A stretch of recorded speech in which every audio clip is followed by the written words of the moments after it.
So I will October 20th MPO executive committee meeting to order. Ask for motion and a second on approval of the agenda. Second. Motion by County, second by Gatto. Discussion. All in favor, say aye. Aye. Aye. Opposed, same sign. Motion carries. Item 3, vote on the approval of the September minutes. Motion by Connie, Second. second by Weaver. Discussion. All in favor, say aye. Aye. Opposed, same sign. Abstentions. Motion carries. All right. Item 4, consent and vote on contracts and expenses for this month. Todd?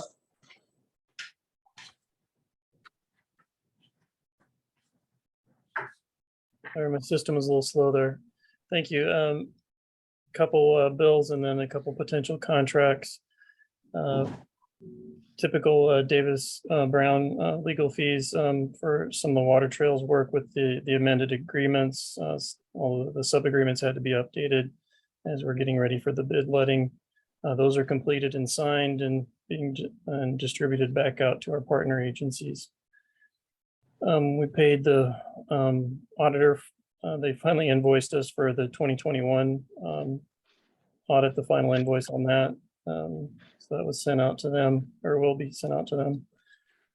Iowa State, an invoice for $15,000. This was in our budget to help develop a trail pavement management program. We've been using some software that really doesn't meet the needs that we would like to use for our communities. And that's more tailored to our system. So we've been working with Intrans at Iowa State to do that. And that's what that fee is for. And then 2 contracts. Berta is looking to move their one of their facilities, and so asked for some help in developing the location and site selection study. We'd receive a fee of $5,000 for that.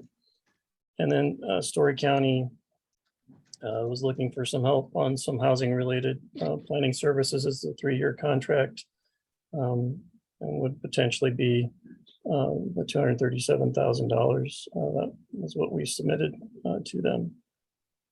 Be happy to answer any questions. Would recommend approval. Okay. Any questions for Todd? So Todd, is that Story County contract related to item 8 on the agenda? Was that different? It would be related to that.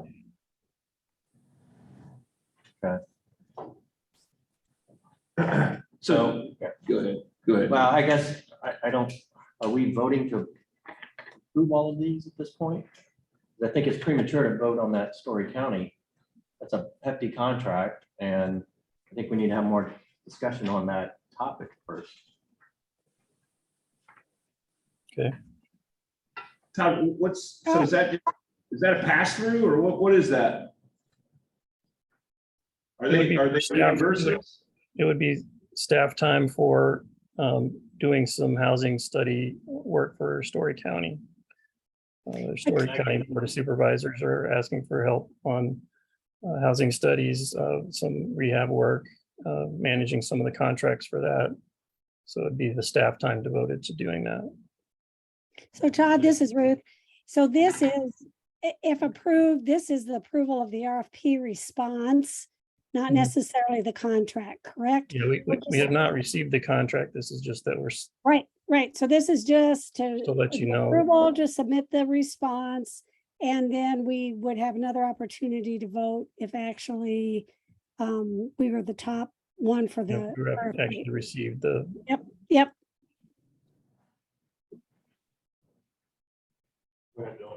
So just to elaborate on that item in particular further, as you might recall, the MPO has a contract with Story County Housing Trust to do the administrative work for them, in addition to Central Iowa Housing Trust Fund. So that's work we're already doing. This would be kind of supplemental to that, to do a little additional, not just administering the Housing Trust Fund, but doing some additional planning work separate from that contract. That's why it's a separate item here. In our budget though for this year, we did anticipate that this might be coming. So that was built into the budget that went into the revenues and everything and staffing and so forth that we discussed previously. So this is just finally coming to fruition. It just feels like a lot of scope creep with respect to the housing trust fund. I don't recall when originally voted for that. I don't even remember when that was, but of us getting into housing studies and things of that nature at the MPO. That just doesn't seem to align with our mission. Well,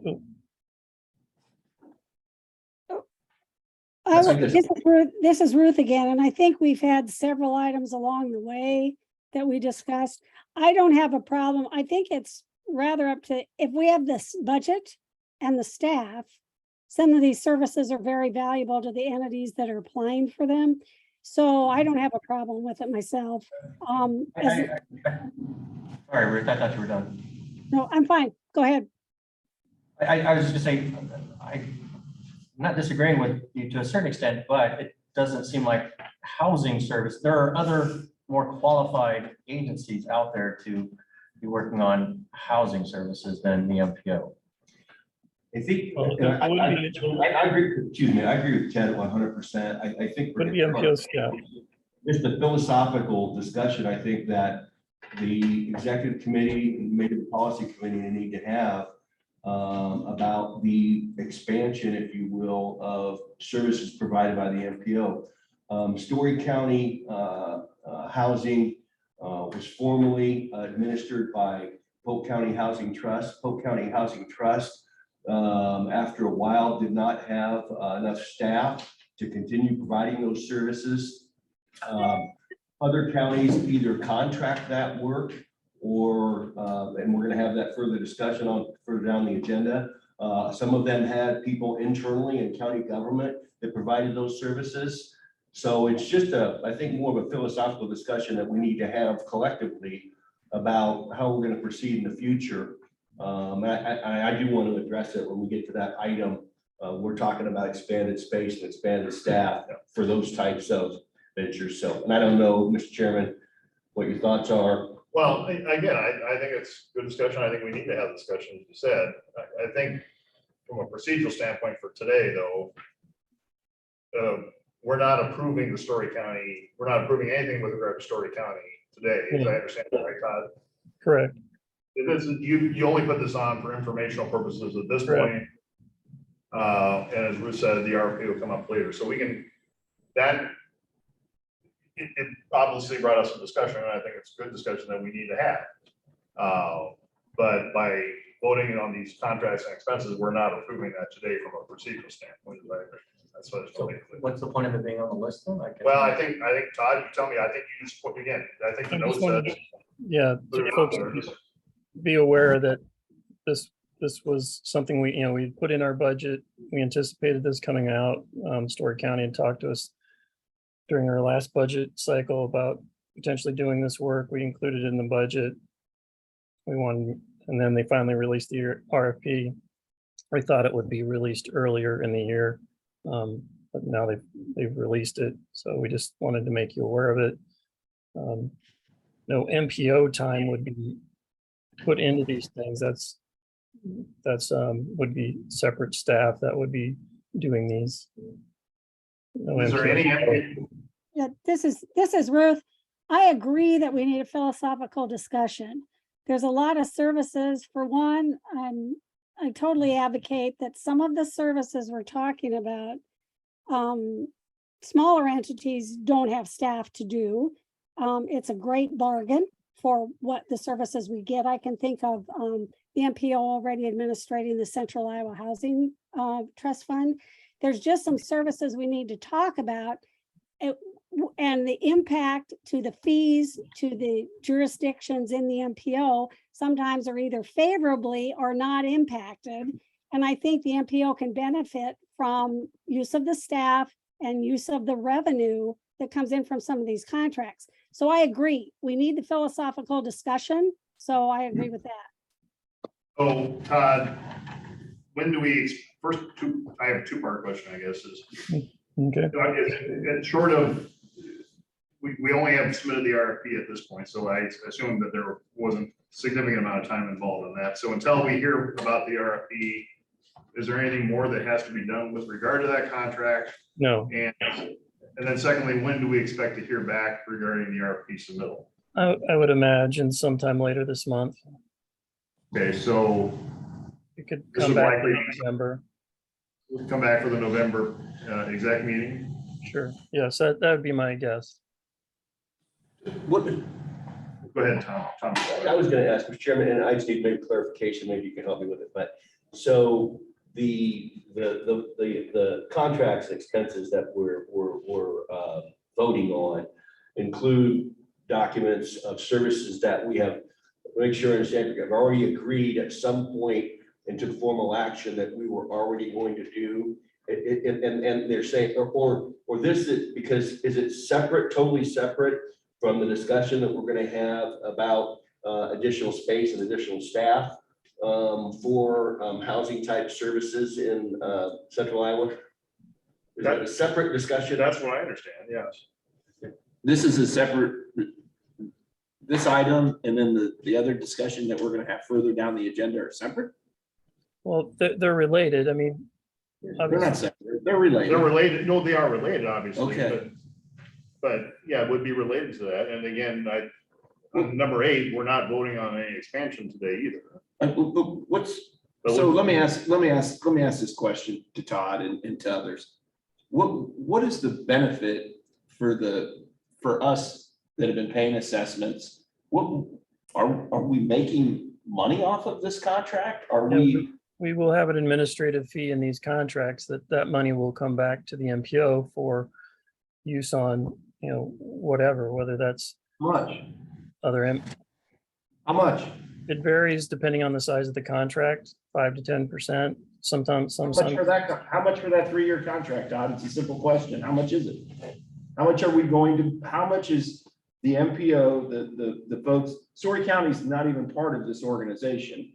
You created something that I guess, I didn't even know that Andrew was the chair of Central Iowa Housing Trust. I'm not sure when we voted on that, but okay, since you've got this all created, what's the benefit for the folks that are paying the assessment for the MPO? well, no MPO assessments would be spent on the staffing of this. It would be all self-funded through these contracts. But there would be, for administrating the payroll and whatnot, we would get a fee based out of that of around $10,000. So we're doing this we're gonna take on more space, we're gonna hire more staff, we're gonna take on a very difficult project. I mean, housing isn't easy. It's many different prongs of housing. We're gonna take that all on. You're going to be the leader of that, and you're unable to even come into the office at this time. And we're gonna make $10,000, and that's not gonna affect none of our assessments that are sitting in this room. Fundamentally, I struggle with that, Todd. I mean, the benefit for all of us that are part of this organization, and then to start doing things like this, that's problematic. That is problematic. I don't, are you doing it for Carlisle? Are you doing it for other smaller communities like Ruth's talking about? Yeah, Joe, can I speak to that for a minute? The Central Iowa Housing Trust Fund is just an example. We would probably not have a Central Iowa Housing Trust Fund. We would probably be leaving money on the table in Warren County. We've been doing that for years, but for the MPO that stepped up and said they would administrate for us at a reasonable cost. I mean, they are filling a gap for Warren County, for Carlisle, a small community that would not have access to those funds except for somebody administrating it. We have been struggling because I've been part of conversations over the years to try to get someone to administrate that and have been unsuccessful until the MPO stepped up.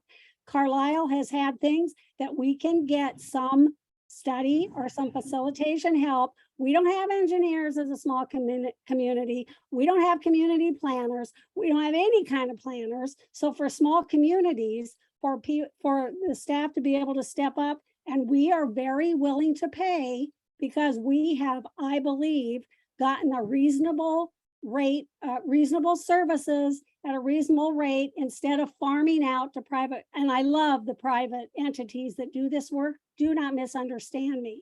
But for some tasks, the MPO without compromising our assessments, without compromising their staff, have stepped up and filled some of these gaps.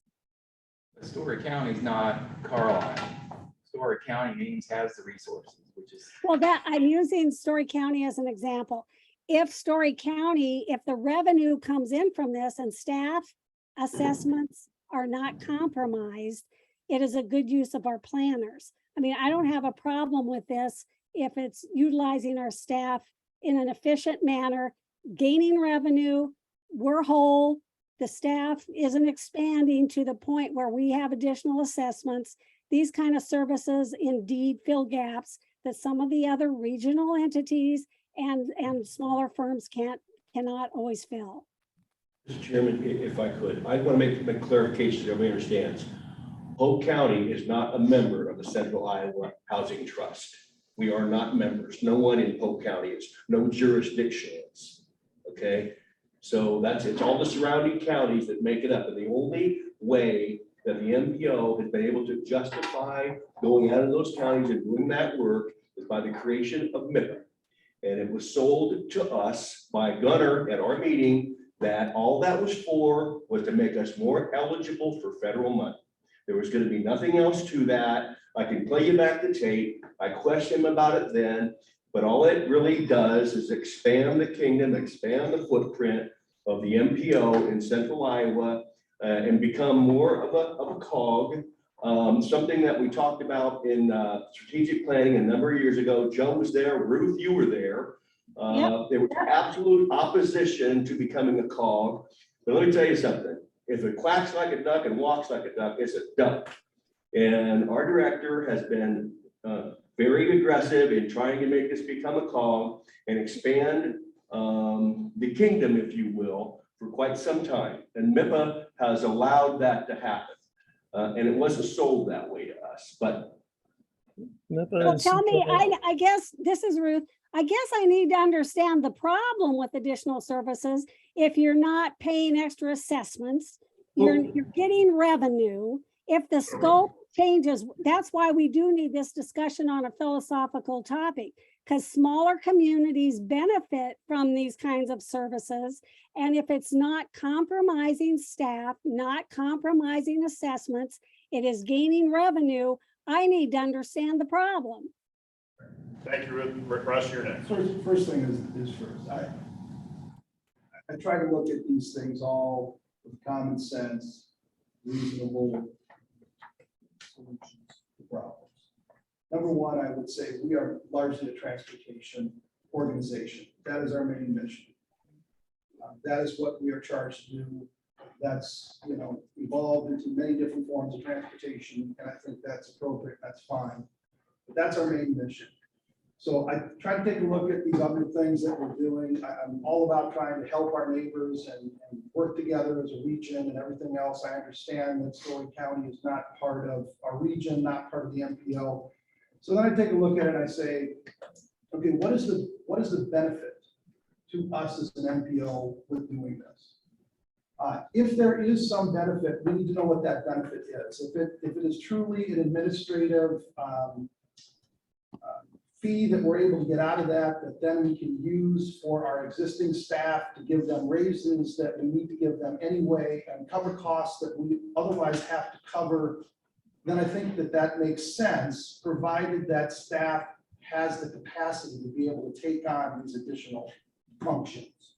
So to the extent that it will benefit us as members of the MPO and benefit our communities by limiting our assessments, holding our assessments down, paying for things that we otherwise would have to, and staff has capacity, I'm fine supporting that. I'd like to see what the benefit to the MPO is in regards to that. It's 10,000. So, okay, so it's 10,000 for this, and what other contracts do we have? How much does that equate to? And then we need to take a look and determine whether or not that's a benefit to us as an MPO. That's the way that I'd like to look at it until we have those facts on the table. Does staff have capacity to do this? Number one, how much are we benefiting from that?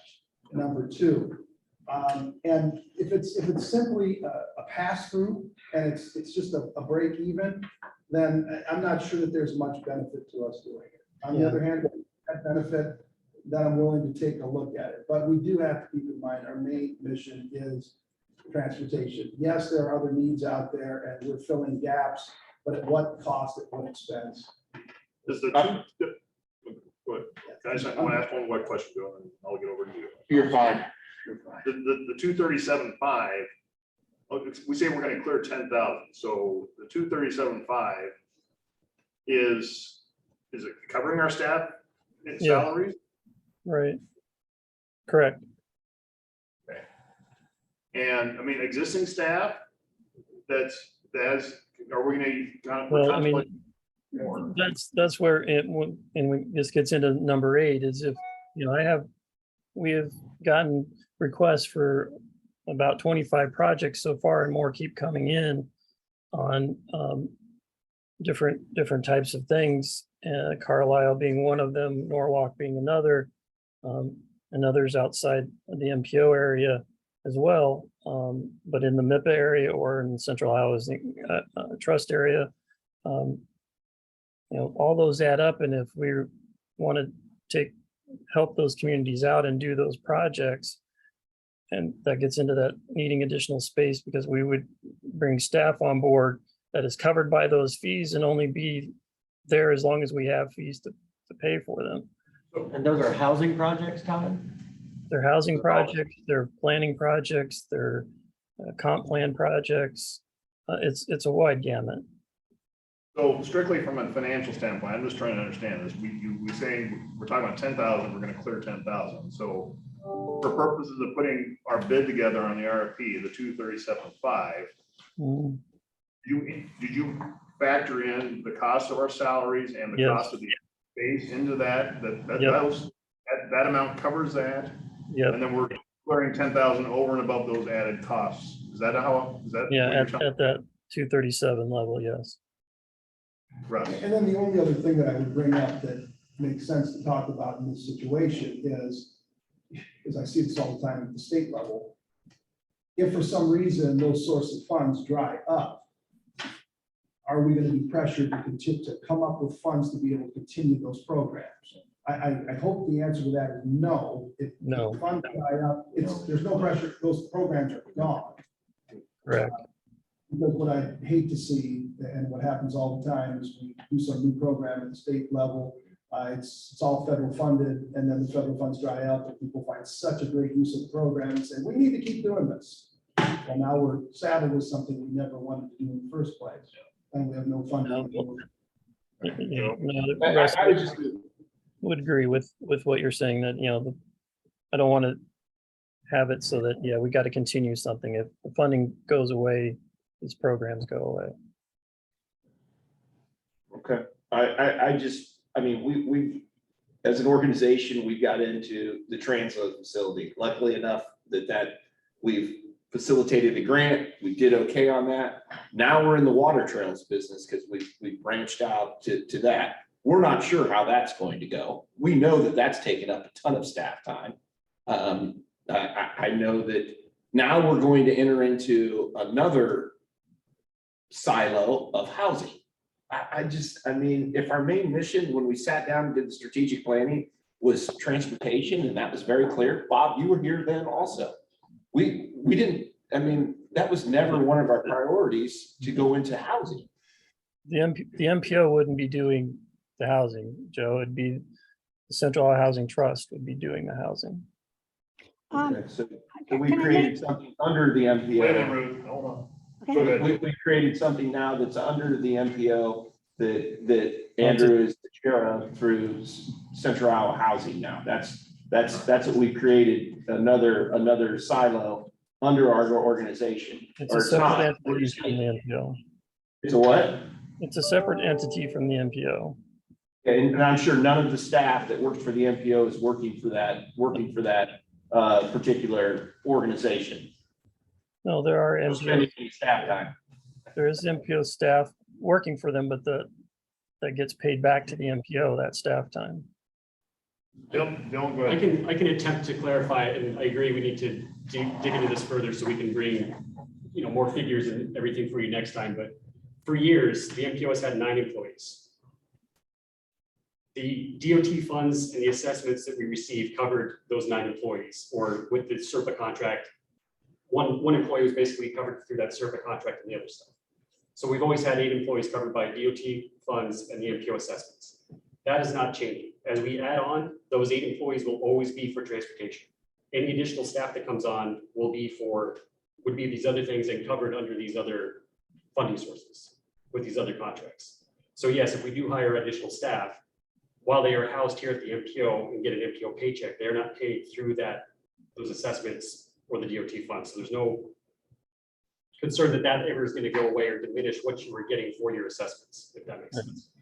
But question, follow up with that. So those 8, 9 employees, we've got to pay salary increases, we've got to, pay for health insurance and, all kinds of stuff. Are some of these contracts that we have to do other things, are we able to get some funding off of those contracts that then we're Yes. able to use for those other, Yes. either those other 8 or 9 employees, or things that the MPO would have to pay for otherwise? Yes. So we are benefiting. Yes, for every contract we do, That's where what I think legally we need to possible, we do understand. get- We need to know that. That's what I think. we I need to mean, and understand. we've explained that when we do our budgets, we show you the contracts and the. I mean, are you gonna, we're gonna make so much money off all these contracts that you're gonna lower our assessments? I mean, there's a win-win for I everybody. think it may be holding down our assessments, Right. that otherwise maybe. It's filling the gap that when we got this recent transportation bill, it helped a lot. The federal funds that we received increased. It increased, But right? prior to that, we needed these contracts to fill a hole. And eventually we'll get to the point where the federal funds stay the same, but our costs keep going up and we will need to fill that hole. What happens if all these contracts go by the wayside? We have that meeting in November, and people say, the hell with it, we're done. Get rid of every contract we have that's not, specific to transportation. Are we having to lose staff, let people go? Are we having problems paying our bill? Do we have to raise assessments? And I think this is the kind of thing that we have to understand to make an educated decision on this. So So if the housing trust contracts went away, then if we had staff hired to do that, that staff would have to go away. You wouldn't keep them all on if there's no work available for them to do. But we'd still have the space that we want to rent. We wouldn't have staff, but we'd still Well, be. I've had Paying talked for the rent. with Knapp about how we could get out of that space if that became an issue. Boy, okay. Chair, this is Ruth. All right, go ahead, Ruth, say one comment, then I want to kind of tie this up. a little. And then it's the case I've been making like forever. As far as the staying pure to transportation, that leaves the smaller communities perhaps sitting 10 to 15 years before any awards get made. So we're members for forever and get the benefit every 10 to 15 years. Now, Des Moines, Polk County, you get money every year, and I'm glad for that. That's only fair. And I rejoice that because you've got the population. I've been part of that process. And yet, and Carlisle, I must say, we've gotten our fair share, I think, for the size of the community. But if we're paying memberships and we're waiting our 10 to 15 years for a transportation project, can we not take the benefit of the planning and staff that the MPO has, that the services that they could offer us for revenue, we're happy to pay, but there's some advantages to a scope a bit beyond transportation that smaller communities can immensely benefit from taking part in a regional organization. So just want to make that point. But why wouldn't you use the organizations that are already in place? Like a housing, like a Polk We County tried. housing? We Why tried. why would we start a new organization when we have those services It's available? not, the MPO isn't new. They have planners. We tried 4 years to get someone to administrate a Central Iowa Housing Trust Fund. We were not getting the benefit of those monies and just letting it go. And nobody would step up. We did talk to Polk County Housing Trust. We did talk to people. The MPO stepped up and we have the benefit of that now. So I'm saying there's just gaps that can be filled that other regional organizations cannot meet, have not been able to meet for us. And some of them are as simple as facilitating some processes that we have in Carlisle that we do not have the staff to do. So I'm just speaking to if we're a member service, if you want to go strictly transportation, you're going to have smaller communities that go, well, whatever, because we're going to be sitting and waiting 10 to 15 years before we see the benefit of the organization. So if it does not impact the money, the assessments, you get revenue, I'm not understanding the problem. I do understand we need the discussion. I'm gonna wrap it up here. I think this is very indicative that, you know, Tom, you mentioned strategic plan, and I was just asking Dylan, in fact, I had previous discussions with Dylan on this. It's been almost 5 years now since we've done a strategic plan. I think it's more than right that we renew that and we have that again, and this type of discussion is very appropriate for us. It is. For an updated strategic plan, and we need to do that. It's healthy, we need to have the discussion, we need to all be on the same page. Can I just add, Mr. Chairman, as an example, I go back to my board, and I talk to my board, like, Tom, what the hell are you doing over there? We got 1.5 million in Polk County Housing Trust every year, we got 1 million in Neighborhood Finance Corp, we got 5 million in Invest DSM, we've got Habitat for Humanity we give money to, we got People in Together. This is all housing, these people are all doing housing all over central Iowa. And my colleagues say, what the hell? Don't we have enough housing organizations out there doing housing right now in central Iowa? I mean, so that's, I think, what we have to get to figure out, who's gonna do what. Well, and that's what we need to. Go ahead, Todd. I was just gonna say, we were asked to if we would be able to do this, and we put together a plan to try to work with that and help get the Central Iowa Housing Trust established. Polk County Housing Trust and other organizations didn't want to manage anything outside of Polk County.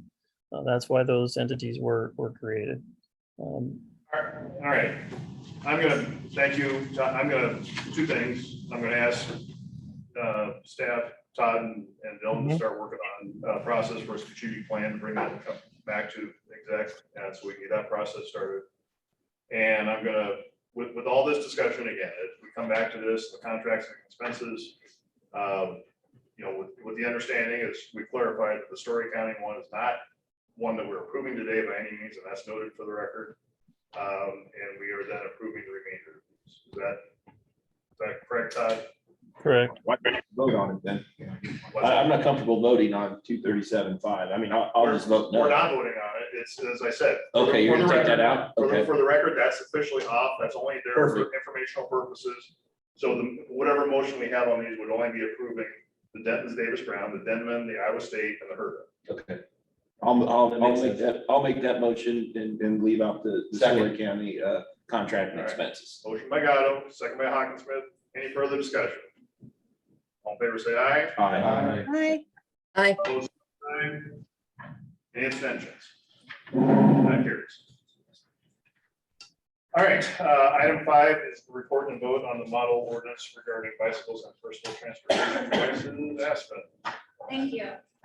We discussed this last month and we're bringing it back this month. So I hope that you all had some time to spend reviewing the ordinance further, talking to city staff that would have been involved with it, and just letting it percolate a little bit.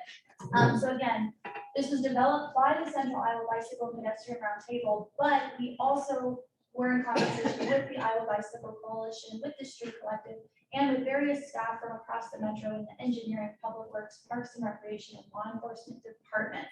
So if you do or do not have someone who's currently sitting on bike head, don't worry, someone from your city staff will be contacted by us at some point in the process. I don't have all the slides from last time, but again, we've been discussing this since December, so almost been a year that we've been revising this. And again, this is just a model ordinance, which means it's just a starting point. The guidepost for communities who are ready to revisit their current bicycle and, if they have it, personal transportation device regulations. This is by no means supposed to be a copy and paste into city code, because you will have to go ahead and make sure that it fits your context. The things that we include in it that are different from what your current city ordinances might include is that we're addressing explicitly these historical points of conflict between vehicular and non-vehicular road users to clarify gray areas. because we've all done it. We've been confused at how to respond or how to react when we're faced in a situation where there's a bicyclist in a vehicle or other way around. Also, through our review, and I know Scott Brennan's on the line, this is consistent with the Code of Iowa, and it also does further all 4 goals in our long-range transportation plan, mobilizing tomorrow. So the primary components, again, are here. This is sort of the new stuff we're suggesting that communities should look into adopting at the local level. Last month, we spent quite some time discussing the change lanes to pass, 3 feet lateral passing distance, and the light allowance. That's where the discussion led. But if anyone had any other questions that they wanted to ask, they reached out personally to me. But the big question that came out last month was, is pushback anticipated from the state if we do go ahead and adopt this locally? I would say no. And the reason being is that Iowa code explicitly states that local authorities may regulate the operation of bicycles. And also, MPO's legal counsel determined no issue with current code language, but the caveat to that is that if your community does wish to adopt this ordinance, you will of course have to do your own legal review to make sure that what we've outlined there is consistent with your specific city code. Again, this is just a guidepost, it's a starting point. And also, transportation is not a common preemption topic here in Iowa, but the exception to that is the use of electronic devices while driving. In Iowa code explicitly lays out that you cannot adopt local legislation that overtakes what the state has said. So with that, this is just an optional voting item this month. Staff would recommend approval of the model bicycle ordinance, but I'd offer some time for discussion or additional questions for folks that have them. Scott, I wanted to, thank you, Aspen, first. I wanted to ask Scott directly. I know you reached out, and I know I probably didn't help getting that. Did you have a chance to talk to Jan and Chief Johansson in our community at all? Did you get any feedback from them, or did they not help facilitate that? I did, excuse me, I did not. However, my understanding is that the Windsor Heights chief actually provided a lot of the questions that I think were similar to the ones that might have been raised by your folks in Urbandale. And so Aspen and the MPO team looked at those. And sort of, at least from my perspective, the bottom line is, I don't think anything in the model ordinance violates the current Iowa code. And in fact, Iowa code 321.235 essentially says that local authorities can adopt additional traffic regulations which are not in conflict with the provisions of the chapter. So, and I think that's really what the bike ordinance is doing. It's adding additional traffic regulations, and then everybody's going to have to determine if they don't think they're in conflict. I mean, as you know, Mr. Chair, the devil's always in the details of what's really in conflict or not. But and that's often up to interpretation. But at least here, I think there's nothing on its face that is in the against the Code of Iowa. Thank you. Russ. I would just say a couple of things without belaboring this issue. We've had so much conversation on this topic. I guess first and foremost, without getting into the specifics of the model ordinance itself, I think everybody here wants to make sure that bikers are safe on the road, right? I mean, that everybody's got that concern and want to make sure that we have got safety for the bicyclists and for the motoring public. That goes without saying. I think the issue that I continue to have is, if this is going to be a model ordinance that is adopted 100% by every single community in this MPO organization, great. At least bicyclists and motorists know what the laws are traveling throughout this metro. They get outside of that, okay, they've got different laws. That's a problem as well, but at least they know in this metro, from Ankeny to Urbandale to Clyde to Des Moines to West Des Moines, what the rules and regulations of the road are.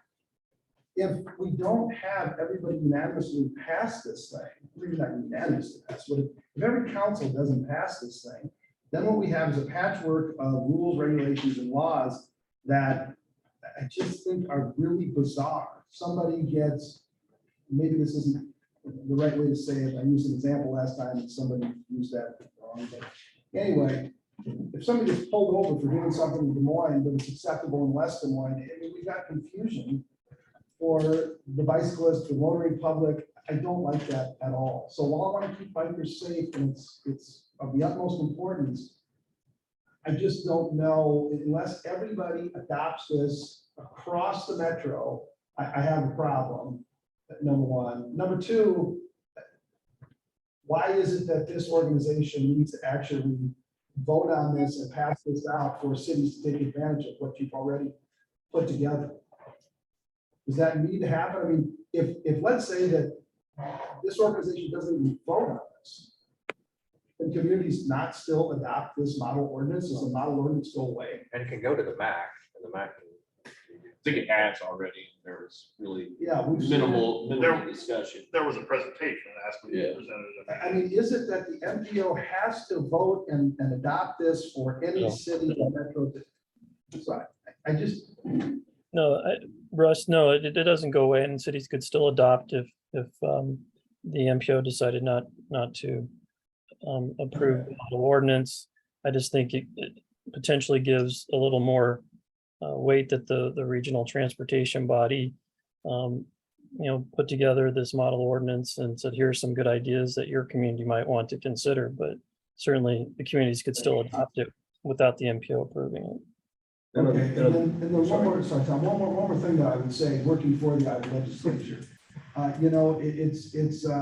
It's an interesting body of people, and based on history of what's gone on, I wouldn't be surprised if we get preempted on it, whether or not we're violating the law. Right. And it's just gonna be one more thing that, one of these kids is doing his own thing, and it's always us.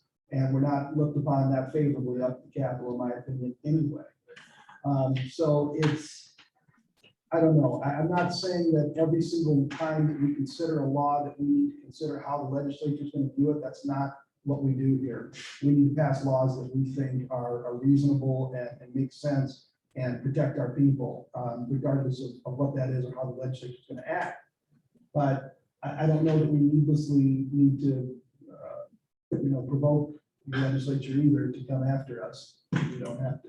And I don't know how we react. On the other hand, I was just on dovetail onto the mayor's comments that, and as you all know, we don't have the jurisdiction to mandate any jurisdictions to adopt it either, you know what I mean? So you can, I recall Mayor County and I served on the MAC advisory committee on a model dog ordinance. I was there. All worked up. Were you there? We worked on it for months. And every month we come back and say, if you adopted the ordinance, I go, what ordinance? So I don't think anybody ended up adopting it, maybe 2 jurisdictions or something. We finally just walked away from it. We went all the work to put together the ordinance, if you recall. And yeah, it was a model, but nobody adopted. Yeah. All right. I just have a Go ahead. quick comment. So the idea of why an ordinance is, again, back to last month, I just said, these are best practices. Most folks are, already practicing this. And so we're just trying to clarify a little bit of the gray areas, but most folks, yes, definitely are already looking out for cyclists, passing at safe distances. But we're just trying to make it again. So when I look up, okay, what are the rules in Des Moines? An ordinance that pops up is probably going to be the first thing I see instead of best practices for cycling. So that was sort of the thinking here. Well, and I love that you guys have something here that regardless of what we do today, you can take it right off the shelf, go up to the legislature and say, hey, we've put a lot of thought into this, and this is what we think needs to happen, not only here in central Iowa, but across the state. And would you all consider this? And maybe they take it and run with it too, and say, thanks for all the work. I mean, then it's the whole lot. It is gonna be confusing. If Des Moines would pass this, no one else does. Russ, do you think statewide, my sense though, is that there's been some pushback on some lobbying statewide tightening up of some like ordinance. Do you think, from your standpoint, do we have a chance of getting anything? I've seen a lot of complicated issues. I've been involved in a lot of complicated issues, usually involved in dark. But this is certainly not a real complicated issue. I think it's, you know, there may be points of contention that people have had, but I would think that there would be a chance that you come up and lobby the legislature, and maybe there's a few tweaks that need to be made based on points of contention. But yeah, I think there could be a chance at this, you know, passing. I think that what I remember last time, debate years and years ago, is having a certain amount of space to be able to pass a bicyclist caused a problem because rural Iowa, there just wasn't that space. Well, that's what I was asking. Is this going to become another rural urban issue? I think if everything's always a Democrat, Republican, rural, urban, there's always all these divides, but I think there's probably a lot of good, I think all of us in this room can do, there's a lot of great stuff in here. And, you know, they could probably pick a lot of this out and implement it. Maybe the issues that we're having, some of the issues that we're having need to be worked on a little bit, some compromises need to be made, but they very well could. They very well could. Any further discussion? Yeah, Chair, this Ruth, wheeling back, since once again, I'm the old lady and wheel back on this issue. I just think this is a great offering to do for the metro region because we are trying to consider our users in our Central Iowa Trail system. So it's great to offer. We're not taking anybody by the earlobe. We're just saying, hey, this is something that we think will work, and the cards will fall where they may with the individual communities. You know, Mark, do you want to say something first? Go I'm ahead. gonna make a motion. Oh, you can go make a motion. I was in motion to table this discussion to occur this meeting. Okay. There's a motion to table. Is there a second? Second. Any further discussion? All right, all in favor, say aye. Aye. Opposed, same sign. Nay, Motion carries. All right, motion's taken.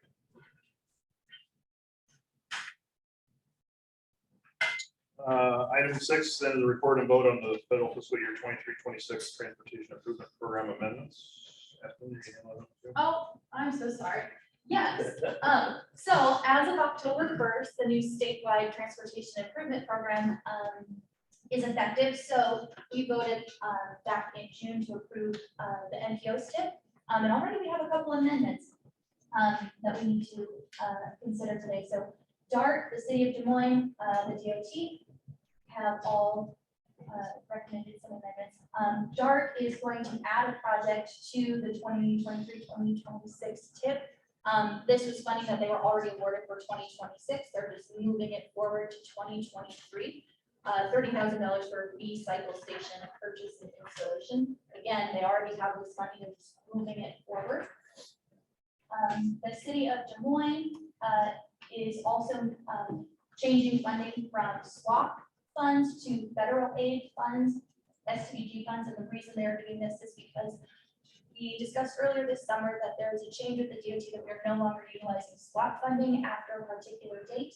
I thought that that was November or December, turns out it's February, so they're not going to be letting themselves use what the funds are. And then the DOT has a pavement rehabilitation project on Iowa 28, and they just need to revise the project location, but there's no change in the total cost. Just the project location is changing slightly. With that, I ask for Move approval. Second. Second by Hawkins. Any further discussion? All in favor, say aye. Aye. Aye. Opposed, same sign. Any abstentions? Motion carries. Thank you. Item 7, report and vote on the technical analysis for the interstate designation. Governor.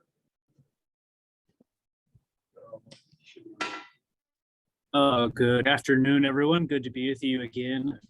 At our executive committee last month, as part of our Purple Heart Highway update, we mentioned that we were re-engaging with GNTB to make sure we had updated scope of services for a corridor analysis. We are bringing it back today for your consideration and approval. This is an extension of work that has been done previously. And we had been poised to take up this next step about 18 months ago, but it was paused in order for the IoT to conduct its stakeholder outreach process. So we recently asked HNTB for an updated scope. There were no major changes. We did take the step of having it reviewed by Iowa DOT and Federal Highway. They found no issues. Scope of services includes 4 basic areas: traffic operations report, a safety analysis, predictive safety analysis, control design criteria. So sounds like we lost Gunner, but yeah, the scope hasn't changed significantly from last time. Go to the next slide, please. The fee is a little over $200,000. There's a few different options for how we could pay that. We could do it from MPO reserves. We have plenty of reserves to do that and maintain a balance that we asked to be maintained. We could share costs between the communities on the corridor. We could do the formula that we used previously on some of the other studies based on population and frontage along the corridor, or various combinations of reserves and local dollars. We are recommending we use the MPO reserves. That was part of the reason to build that reserve fund up, was to help do some of these regional studies. So we would make that recommendation, and we would recommend to approve the contract. Be happy to answer any questions. Mr. Chair, just, I've spent a little bit of time, probably not as much as some of others that are in this room, but I've spent a significant amount of time on this project. I guess the 2 big questions for me, Todd, is the weight restriction and the slow moving vehicle. And those 2, I don't believe they've been resolved in any way. Those are our biggest hurdles. And I struggled to go spend another $200,000 on a study when those 2 hurdles, we don't have a resolution for that, and we don't have a legislative change. We don't, I guess we can look at the DOT if they're going to recommend to the feds that we get the exception that we need. Yep. But I struggle. Obviously, I'd love to see this done. I think it needs to get done, but this particular action item, there's no guarantee of us even taking it out of reserve or having other people pay for it or having us pay for it. There's no guarantee that this is going to get done. I just feel like we're chasing bad money, and we're going to spend money and not get anything done. And I just would like to know some assurances that, okay, we go spend this 206. We've got assurances from the DOT that we have resolution for the weight restriction. They're going to be 110% behind us. Farm Bureau's 110% behind us. We're all going to go hand in hand to the federal government and ask for this change. I haven't seen that. Now, you can tell me something different today and I'll be all in. Is that where we're at right now? We're pretty close to that, and others can jump in. And we've had several meetings with the congressional delegation about the weight issue. Me too. I was there. And we've had some other ones as well with the partnership staff that has been involved in those as well.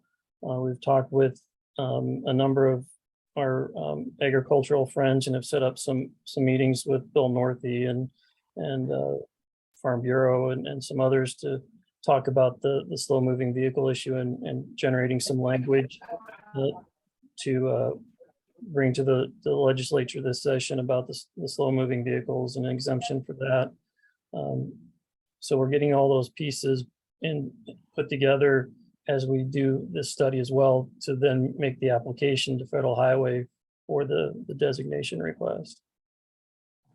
Todd, what's the shelf life on this study? I mean, if it takes 6 months to do the study, but it's going to take still another couple of years to get all of these approvals, is the study then out of date? No, if we can get this done in a couple years, 3 years, we should be fine with the shelf life of the study. If it went to 5 years, we'd probably have to do a touch up, but I think Is we there a should. reason why it has to be done now as opposed to once we get a little bit further clarification on what Joe's talking It's about? kind of a chicken and egg argument with the congressional delegation. They want to see the request as they're making the potential federal language in an authorization bill would give the exemption. So one feeds the other sort of thing. But isn't the weight restriction is a much bigger item than the slow moving vehicle? I do believe that we can figure out a resolution for the slow moving vehicle. And still be able to have them use that portion of the road, because I know that's going to be very important. But the weight restriction, when we talked to congressional leadership, that's going to be a challenge, Todd. And I know you weren't part of that conversation. You weren't there in the room with us, but that's a big challenge. And I haven't seen a resolution for that. So I'm leery of spending this money because no one Sorry, said Joe, anything. go ahead. No, I understand that couple, when you went It's out okay, there. I'll jump. Yeah, go ahead, Gunnar. Yeah, thank you. Sorry, my call dropped earlier. Joe, yeah, I remember those conversations, and they pulled no punches. They said this was going to be an uphill battle. And I don't think anyone in the room has any expectation that it is going to be anything but an uphill battle. We can get into more of this as part of our general update later down in the agenda. But I can tell you that we've had some very positive conversations with stakeholders in the ag community about how this whole project can actually benefit the ag community by supporting ag, science, and other related industry along the corridor. And so we've had some really productive conversations there. We've also had really productive conversations again with the congressional delegation is where he was headed. The partnership hosted a trip out there, and just recently they passed an exemption. I want to say Georgia, but I could be mistaken. So they've been doing this relatively recently for different corridor stretches, and we believe that the time is now to take our swing at it and see where we can get. We think the investment is worth it at this time. I Todd, mean, I would say a year ago, we had very positive conversations with everyone, including the Iowa DOT. I agree with you 110%, but I'm not confident that it's going to get changed, even with those positive conversations. It's a lot to say, yeah, we can, we'll look into it. Yeah, we're in favor of it, but nobody's going to carry the water to get it done. And I haven't seen that. And I mean, that's where I struggle with. We're rest of spend. Ruth, I think Ruth, I'm gonna get Ruth first. Ruth, did you want to have a comment first? yeah, I just wanted, kind of pinging off Ted's comments, I just want to make sure that we have a long history of analysis, signage, formulas, everything. Should we accomplish this analysis? Is that it? I mean, Yes. is that the end of the information that we need? We're not going to have to go back and add something else. Yeah, and then that was explicitly what we asked the DOT and Federal Highway, to make sure there was nothing else that they could ask us in this, with this scope that we're proposing. So they do need this information to make the decision. Yeah, when you before talk we can about submit chicken and egg. the application for the designation, they need this information. So it's not, and Joe, I totally get your point, because it's uncomfortable without some surety. So I totally get that. But what I'm saying is they're not gonna make any progress until they get this information. Is that correct? It's doubtful to get, especially with the congressional delegation, we need to show that we're moving forward. And they would like us to get the state piece done before they do the congressional piece. Go ahead, Russ. I guess this has been worked on a really long time. I've been very skeptical of whether or not this is ever going to happen, given the problems with the farmers and the issues that agency potentially has with the weight of vehicles and all that kind of stuff. you know, AGC and Farm Bureau are kind of on board. I think that certainly helps. I'm not sure if that's the case or not.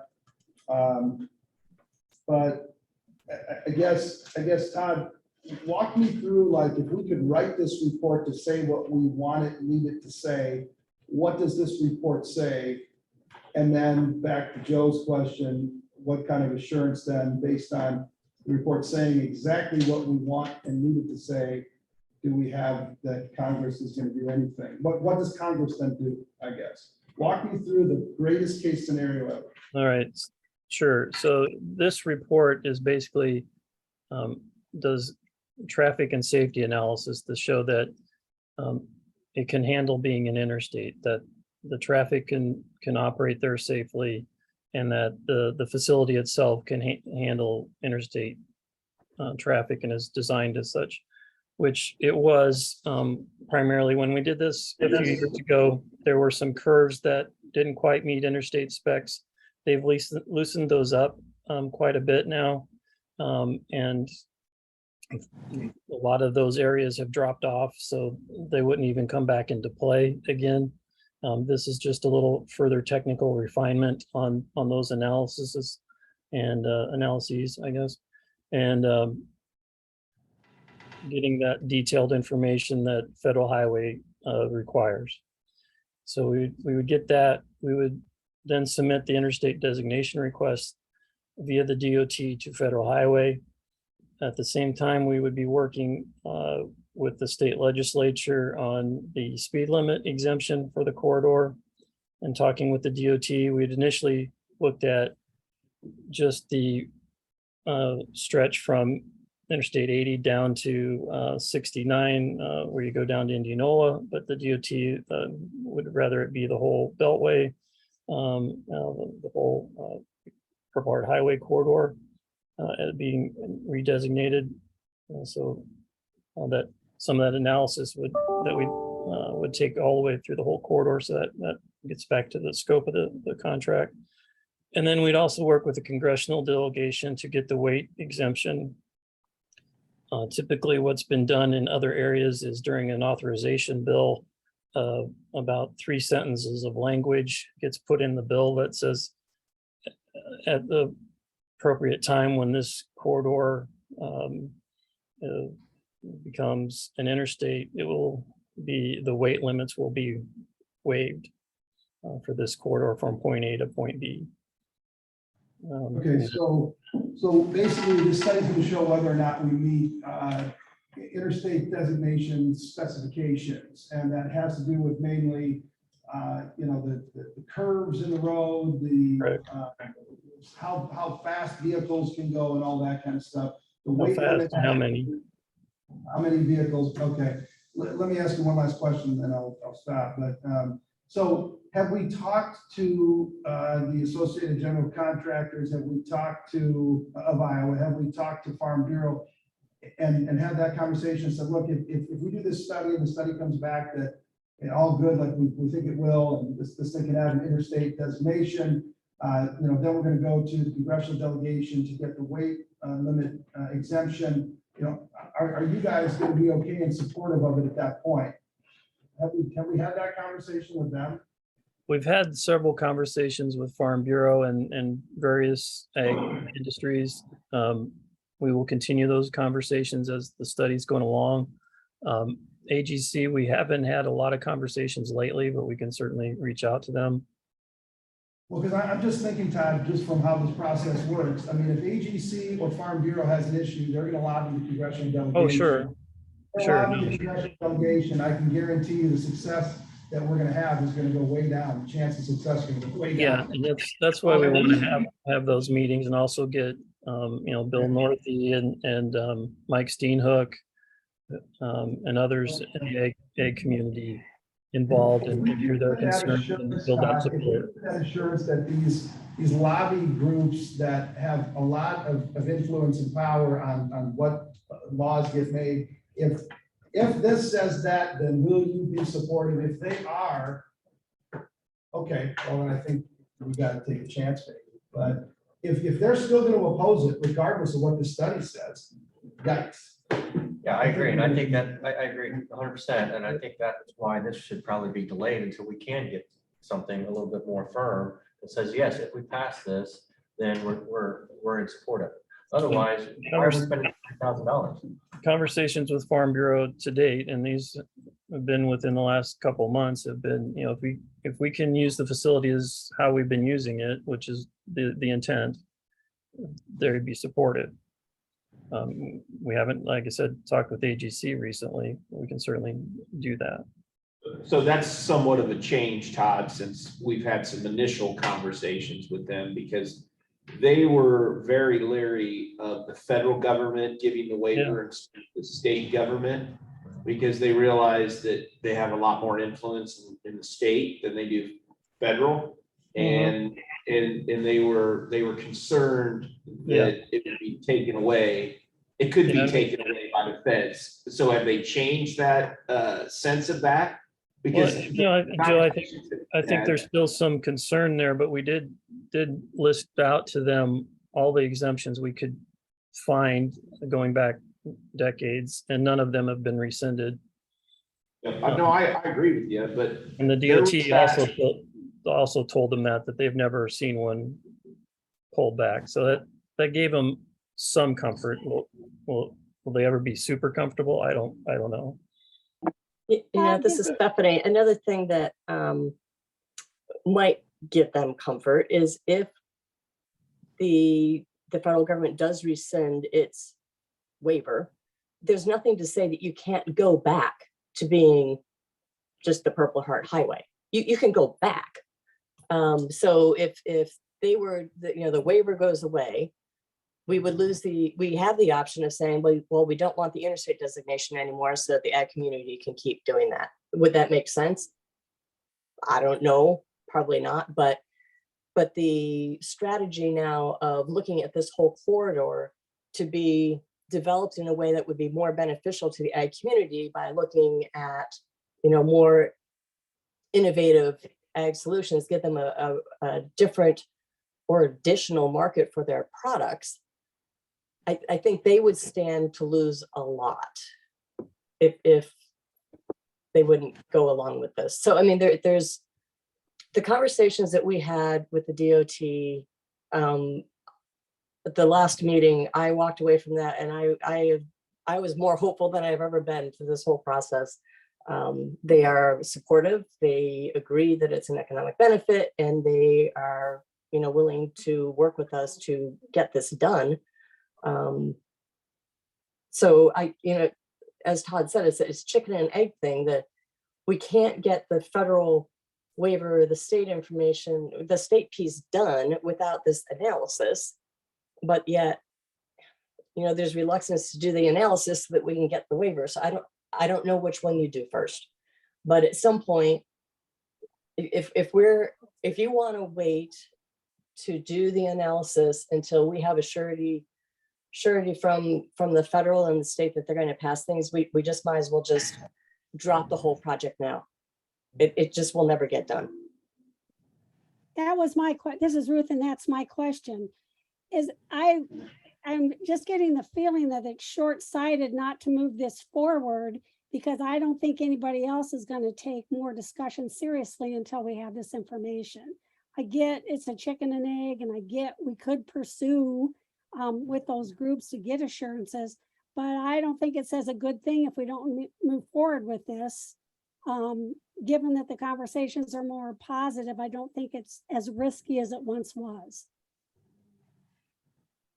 I mean, for Scott Marler to volunteer to go to a meeting with the governor's staff and Debbie Durham to help us promote this, to me, spoke volumes about their willingness to help get this passed.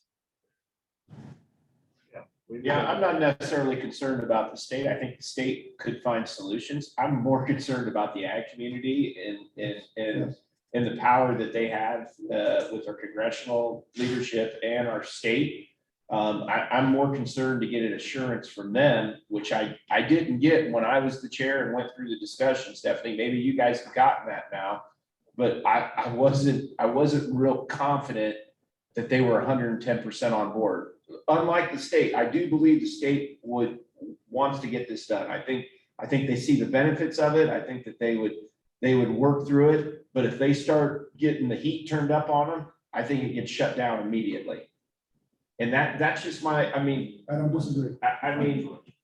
I just think that we need to have a further conversation with Farm Bureau and the ag community and get assurance. Hey, we're looking at putting our money where our mouth is now. We're gonna do this.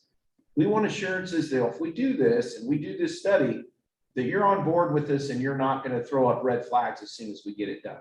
That's all I'm asking Todd to get done. And I think that we would all be supportive of it. We all want it done. It's been a priority. We've talked about it every month for the last 4 years. I don't think that it's not that we don't want to get it done, but I haven't seen the assurances to put our money where our mouth is yet. And maybe I'm just mistaken. Maybe Todd can say, no, Joe, they're there. And if you can give us that assurance, Todd, that they're there, I think I would feel a little bit more confidence in spending the $206,000.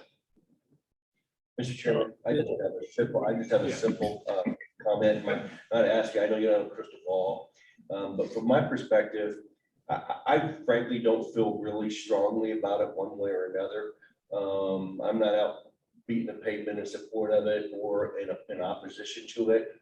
I really don't see all the benefits everyone's talking about. I'm not claiming they're not there. They probably are, but my point is more to this discussion has been going on for a long, long time.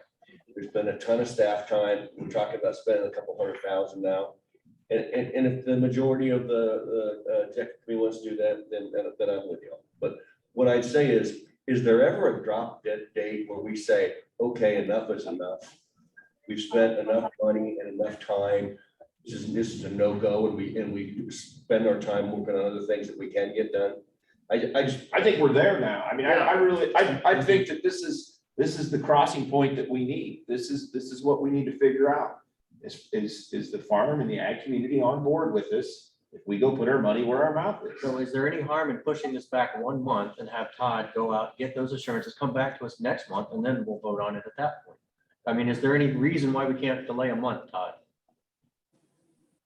No, other than it, we were trying to get some of the information done for the session, but it won't kill us on it. A month or two. Yeah, I mean, I just think that we need to have, the chair and others sit down with the ag community, not just you and your staff and the partnership. But I would feel a lot more comfortable if it's, if you have the chair and vice chair, and maybe Stephanie and others, just sit down with them and look them in the eye and let's get an assurance from them that we're willing to take this step, but we want to make sure that you're not going to kill it, because they will kill it if they want to, and we're done. Yeah, I have no We've doubt all about known that.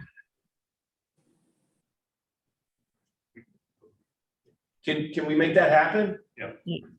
Yeah, I mean, some of it's dependent on their schedules, but we can certainly reach out to them and try to get something done before next exec. And we've got 4 weeks. Why don't we table this for now and we'll get some.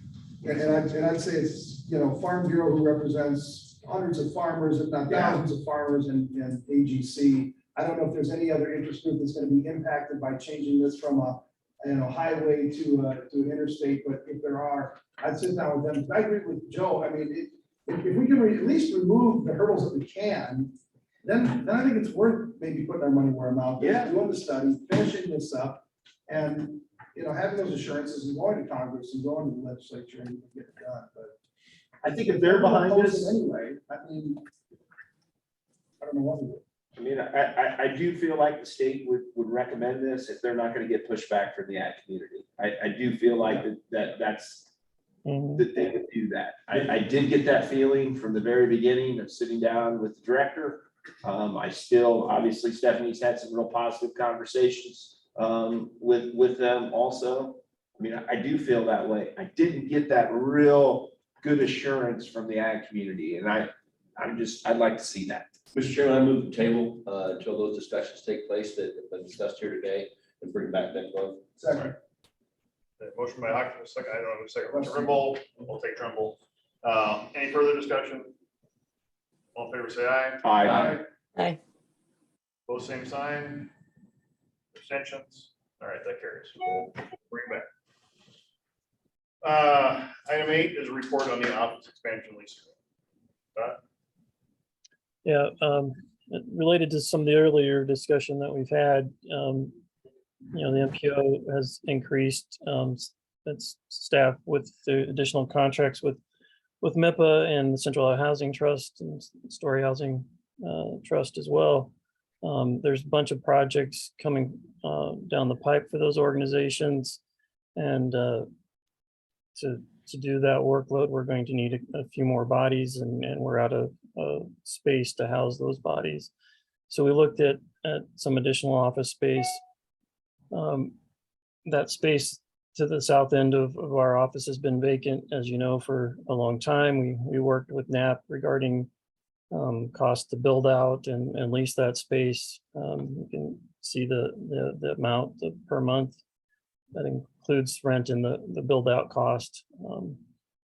There was a partial allowance for the build out in the lease addendum that includes with the increase in materials and supply chain and all that, it did go over that allowance. Build out would take 3 to 4 months. The cost of this space would be covered by non-MPO contracts and activities. Be happy to discuss. We've had obviously a lot of discussion related to this earlier. I don't know if anybody wants to have any further discussion at this time. My thought would be let's have some other discussions on the other matters we talked about earlier and see where this heads. So, I agree. So Ruth, this is Ruth. I have a question. How many are working? Do you still have staff that spend a great deal of time at home, or is everybody using the office space? It varies, Ruth. Generally, everybody's in the office at certain times. Some more than almost all the time. Others are a little more hit and miss, and myself, obviously. But folks So do what go we've to the got, office. I guess what I'm getting at, what we've got now is pretty highly utilized. Yeah, with the with the interns that we have, and then the additional of the accountant, Lucas, who joined us recently, who's doing a lot of the Central Iowa Housing Trust stuff. We're full.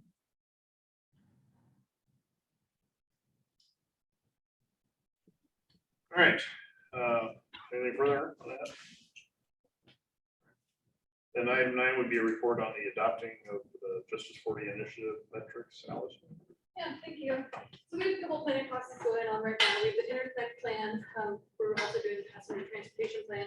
And as part of this, we do community profiles and look at, the demographics of the region. Typically, we've done this through the environmental justice report, but now with the Biden administration's Justice 40 initiative out there, I did want to bring it up to the group for discussion as to whether we continue to draft our own or use the Biden administration that's put out many maps. So as you probably already know, they really want to address the underinvestment in disadvantaged communities and trying to aim 40% of federal investment to those as well. So the US DOT recently came out and said that yes, they were also adopting Justice 40. And you'll see here, as well as in your packet, there's a number of different of the funding programs that are new and existing that are going to be using this Justice 40 metric in its application. So TAP, Protect, NEVI, even our congestion management, things like that. And so we just wanted to bring this to you all. I know there are communities out there that are applying for a number of these programs. And so we just want to be consistent and make sure that we're getting ahead on these pieces. So just to go back just a little bit, I know a handful of us are somewhat new. In 2021, we updated the environmental justice report. So we had traditionally used the regional average for the 7 degrees of disadvantage you see there. But we did make a control in there and put a 70% threshold. So we're really targeting those top areas of disadvantage. So that's the map that you see there on the right-hand side. That's how that came out in 2021. So when thinking about Justice 40, it is much more of an integrated planning mechanism. So that's what the Biden administration through the IIJA and a lot of other bills has really been trying to do, is integrate energy, housing, transportation, climate, health, workforce all together into one silo or into one barn instead of silos. And so you'll see that there are multiple controls that they have here as well. They have ifs or ands, ifs, ors, and ands.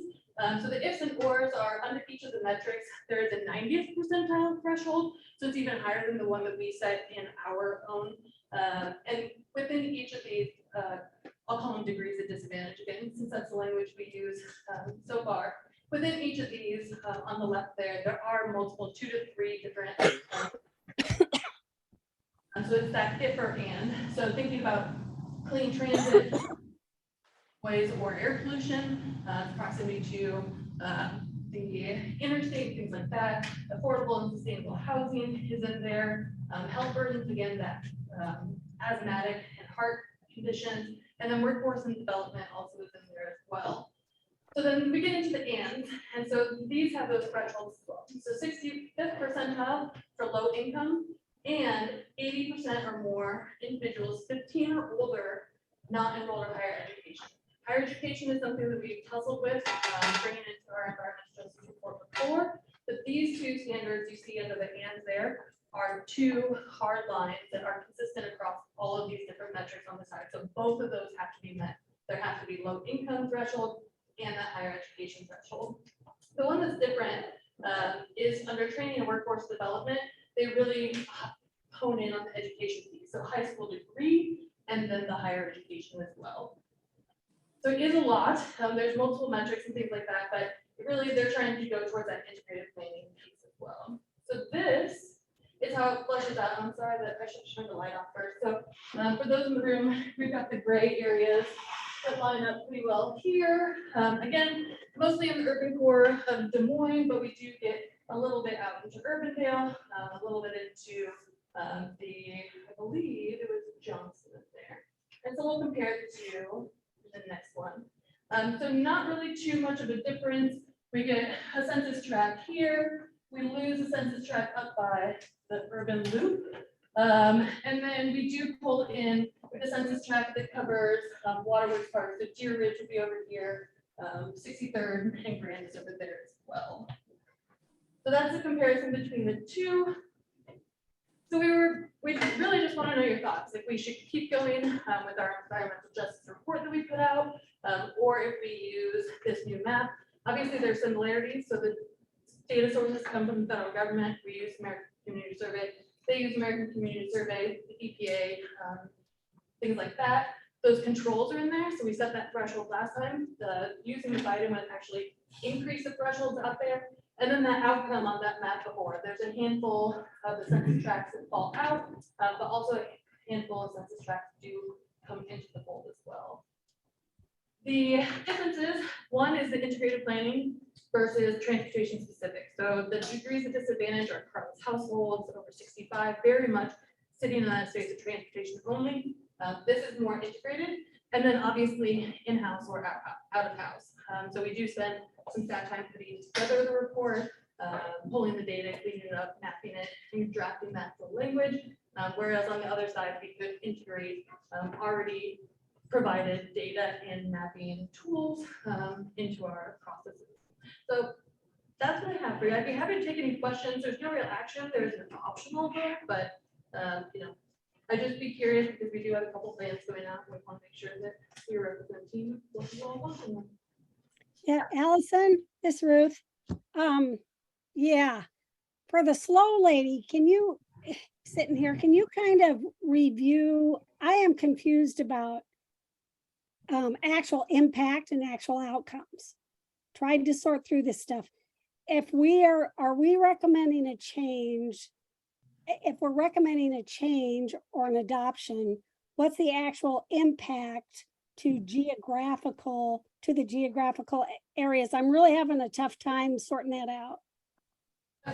Yeah, so that's a good question. So I'll go back to the slide before that really kind of hones that in. And I'm sorry, you're not in the room, so you can't see me actually point. So I'll not walk up there and point.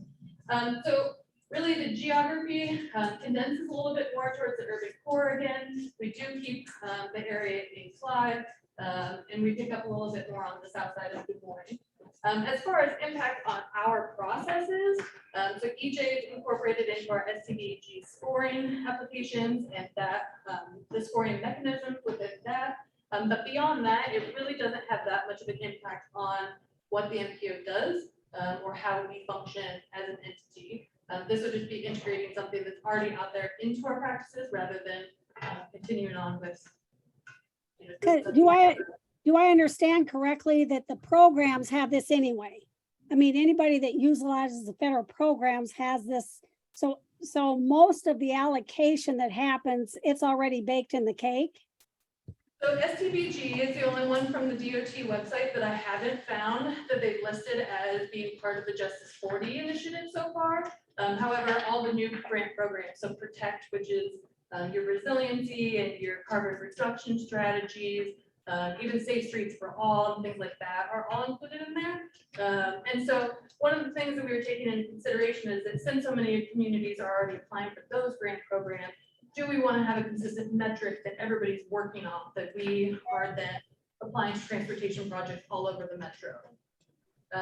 So far, there's a handful of empty bullet points on the DOT website where programs can go in there. So I assume there's some backside deliberation happening at the DOT. But right now, the only thing that we know of that's not on that list so far is the STBG. However, TAP is on that list. So just because a metric is consistent doesn't necessarily make it the right metric. Sure. And so the idea that we're going to allocate funds based off of things other than merit or need is just mind-blowing to me. You know, that we're going to factor in higher education into transportation projects. You know, and then we're going to try to meet this arbitrary goal of 40% just because some bureaucrat in Washington, D.C. says we need to. I disagree with completely. Yeah, so I wouldn't say that through this, we're saying that the Metro will, or the MPO will put 40% of our SVD dollars into Justice 40 areas. That's the federal goal. This would just be applying, so we have that environmental justice. Well, you'll hear about it in the next item as well, but we have that equity piece built in. And so what we want to do with that, because if we need to run a new report, then we need to do it now. Since this is out there, do we use this instead? And we have a couple plans out there. And obviously the next funding cycle, so we just want to make that decision.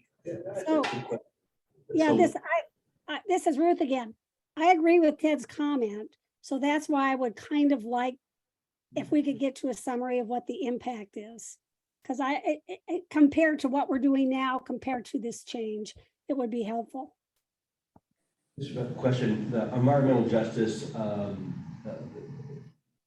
language that we already have, we're already consistent with it. So you're talking about changing the boundaries, possibly recommending that possibly to the Justice 40 would recommend with that criteria that we change the boundaries somewhat, or who's eligible for who's not. Is that the way I understand it? So it's not necessarily eligible. How about criteria? Yeah, so the criteria, all of the degrees of disadvantage that we use in our criteria for environmental justice are represented in Justice 40. They just go a little bit beyond. Okay. So it's that workforce development. So I would say with the passenger transportation plan right now, so that's for those folks who cannot drive, that workforce development, the education, those other pieces are really crucial to that plan and things like that. And so it's one thing that's considered by the SDBG subcommittee when they talk about allocations, as far as awarding funding, I assume. Because I know it's come up before in our discussions, as far as whether it's an area that's environmental justice or whatever, when you're considering allocating funds.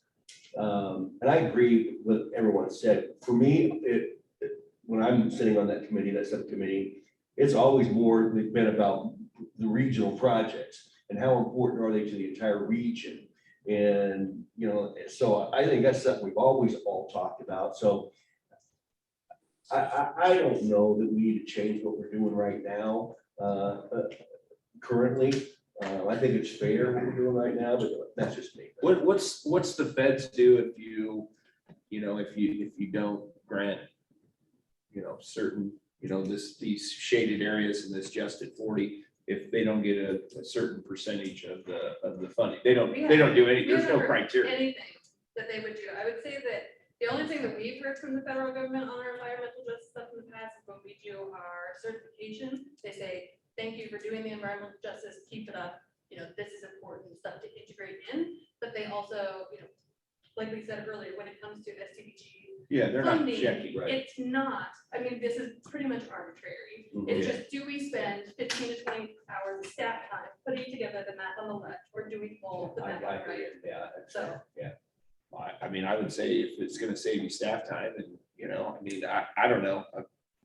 It adds in, one particular portion on, 63rd and Park there. that where was you for talk me, that- Deer Ridge, especially for the passenger transportation plan, That- that was the I one mean- piece that I was like, That piece is added in and, it's unfortunate it wasn't in the justice area.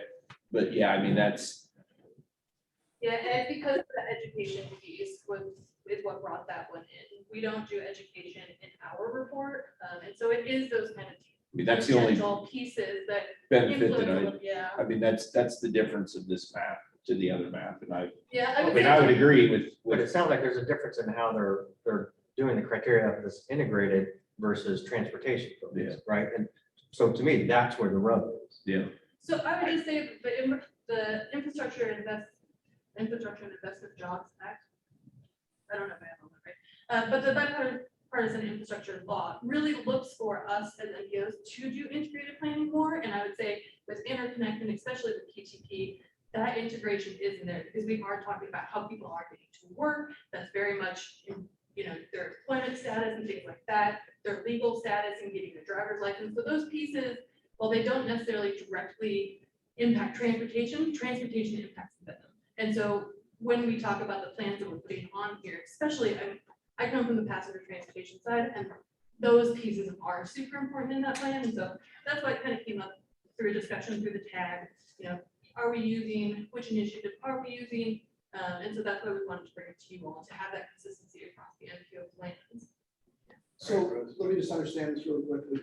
The federal government basically came up with this Justice 40 and people that do this are actually able to get certain federal funds as a result of having a plan in place. So they, so within, say, the Protect, the carbon reduction, all those other programs, part of the application process will be similar to RSCDG. Are you located within one of the Justice 40 census tracts? And so that would be an easy enough thing that we can say, yep, it's consistent across the board. We're using it at the MPO, we're using it in applications and have that consistency. So it enables us to get federal funds that we otherwise would not be able to get.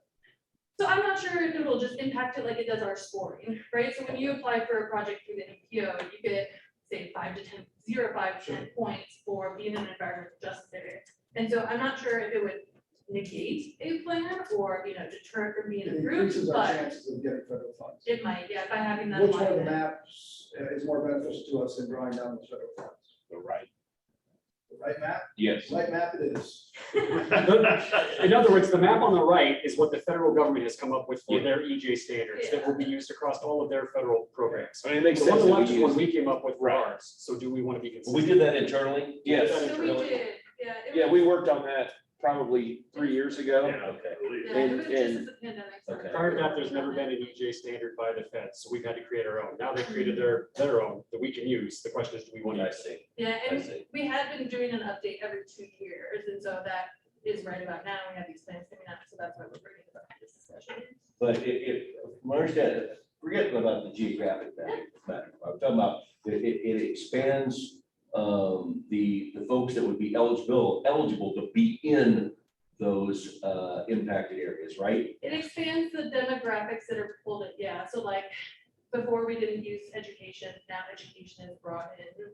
So it doesn't necessarily expand for the people, but it expands our population and our kind of Okay. analysis. If that makes sense. That's what it goes really far east on Pleasant Hill, right? Compared to what it did before. Yep, it does, and I think, so before we put on the control for the 70% tile on the left map, Mhm. the east also went, and Yeah. so, again, I have a feeling that a lot of that has to do with education and the workforce development criteria that has a more stricter standard for that piece, so. I mean, either higher map, Tom, you and I education- represent 50% of the people on that map. So, I mean, Yeah, I suppose there's some question for some people in certain communities that maybe the left map brings them in and maybe the right map does not, and maybe they did favor the left as a result. I don't know. Yeah, so West Des Moines, Urbandale, and Clyde are in the left map. Left map it is. It's not gonna be, I mean, I just don't see it, I mean, it's not, I mean, we're not up to some certain criteria that we're gonna award more dollars to the people in the right map and shape areas. That's not how this is going to work. It's a metric, it's a basic metric, it's an addendum, something to include in the analysis. I mean, it's never worked that way. Yeah, you might get a few extra points, but as we've seen, it really doesn't matter what the points are. It is what, it's what's best for the region. We've always looked at it. Tom said it. We've always done it. Yeah, it shows a few extra points, but as we all know, we've seen Yeah, that have sat here long enough, we know that it's not necessarily point driven, period. yeah, and I guess from our Always vantage ask point, questions it's when that how do we make happens. sure that all the applications that are going out, so I know that Clyde is applying to reconnect our community, and things like that. Like, how do we make sure that we're consistent across the region, people are able to easily pull the data and integrate it? Really, 40%. Yeah, it's still, people are still. Just that I was sharing this. 40% of the federal dollars in the program. Yeah, so it wouldn't necessarily, so say Clyde went for, so say Clyde's reconnecting communities app was just outside of that. It wouldn't necessarily say that, oh, they're not in the program. They might be less weighted for that 40% or be, maybe even at the federal level, they rise up to 40%. I'm not quite sure what they're doing there, but we just wanted to at least create some more clarity on this. So all your program dollars will change is that 40% of your TAP funds will need to be spent in that area. Not necessarily, so it sounds like the US DOT is applying to that. They haven't sent any directives down for how we should allocate that, so that's why I included it, because we don't have very clear direction on it. Since all this is rolling out so quickly, we have the next up, we're not quite sure, and so this is one of those things, we're just kind of looking ahead, okay, what are those points of friction that we might run into? This might be. Well, wouldn't it be better than to use the Justice 40 map that's been provided by the feds than to use our own map? Because it's gonna basically fall back to the map on the right eventually. I mean, ultimately, that is what the government is gonna give us the funds. It's gonna look at that map. Yeah, and We might as well use it. I just want for your and Tom's purposes to let the record reflect that I voted for the right map Thank before you. I voted against it. Thank you, I appreciate that. Can we just move into, to take the right map, or are we voting We're on not even this? voting on it. Okay. I just wanted some guidance before we start putting this in the plan, so I didn't want to come back and be like, hey, we incorporated justice reporting without even letting you know, running it. Thank you. Yeah, Yeah, I appreciate All that. right, that's all for me. thank you, Allison. All right, we're gonna move along here. We're running out of time. We're losing people here too. So we're gonna take off the table item 10 for now. That's just an informational item anyway. It's not gonna be for the cycle. So take a look at it. If you have any questions, and we can talk about it at our November meeting too. But we're gonna take that off. Item 11 on the project solicitation for the DC trip. Dylan. Yeah, I can take that real quick, and I apologize, I was running the slides and my thing dropped, so that's why we don't have slides. But it's just text, so we can talk to it. On the DC trip, what we typically do is been asking for projects from the communities, and we take it to DC, and that really started when earmarks were a thing. The congressional offices said, give us a list of your projects so we can consider them. Earmarks went away, but we still did the list. And now earmarks are kind of back, but we don't really use the list. I guess the question we have is, should we look at how we do this process again? And our recommendation would be, let's wait till after the election to see who's in power and are there even going to be earmarks moving forward. And then once we know more, we can better create a list that is going to be useful for everybody. Makes sense. I think that's a great. Okay. Yes. Otherwise, we'd have started that process. We just want to let you know why we're not. Yeah, doing no, it. yes, that's fine. All right, thank you, Dylan. Item 11 or item 12, that was Purple Heart Highway update. Todd, I think we pretty well covered that, but anything further? Yeah, there's not a lot to add there. Item 13, then would be the water trails update. Yeah, real quick, we had the pre-bid meeting on October 4th. Had quite a bit of interest from a variety of contractors looking at the new bid package. The letting is on November 1st. We'll keep you updated on that as that happens. So we're hopeful for some good bids. All right, thank you, Todd. Item 14 on legislative, Dylan. The only update I have there is that the continuing resolution has been passed, so both the House and Senate had passed their versions, but a final never came to fruition, and it won't happen until after election, if even that for a while. Thanks. Item 15 upcoming events. Allison left us. So. Allison left. I can speak. This is where I would need the slides if you go to the upcoming events, but I know that there's the ISWIP item, which has some educational opportunities for elected officials. So be on the lookout for that. There's information in the packet, or we'll follow up afterwards if you need that. There was one other item, but without the slides, I don't remember what it was, but it probably wasn't. It was something to do with Capital Crossroads. That's all I know. Okay. We'll get that to you after the meeting. All right. Then other items. Todd, you had a couple things you wanted to bring up. Yeah, I just wanted to quickly mention that the DOT commission was in Des Moines earlier this week. And they toured the transload facility. Thanks, Ted, for being there. They really were impressed with the facility, spent a lot of time there, more than they had planned. Also, then Stephanie went to their meeting on Tuesday morning and presented a little bit about things happening at the MPO. Just wanted to say thanks to her as well for presenting at the commission meeting. And I want to thank them both for covering them. Just for the record, I'm trying to limit it. I came here today in person, but I've got a daughter getting married on Saturday, so I'm trying to limit my public exposure. So I'll try not to make too many unnecessary temptation to get COVID. So From the DOT's perspective, thanks for coming and presenting there. We had the commission on a tour of the metro area the day before that, so highlighted where our projects were and that stuff. They were very well received by the translates. good. Nice. All right. Anything else, Todd, from your perspective? That's it. Thank you.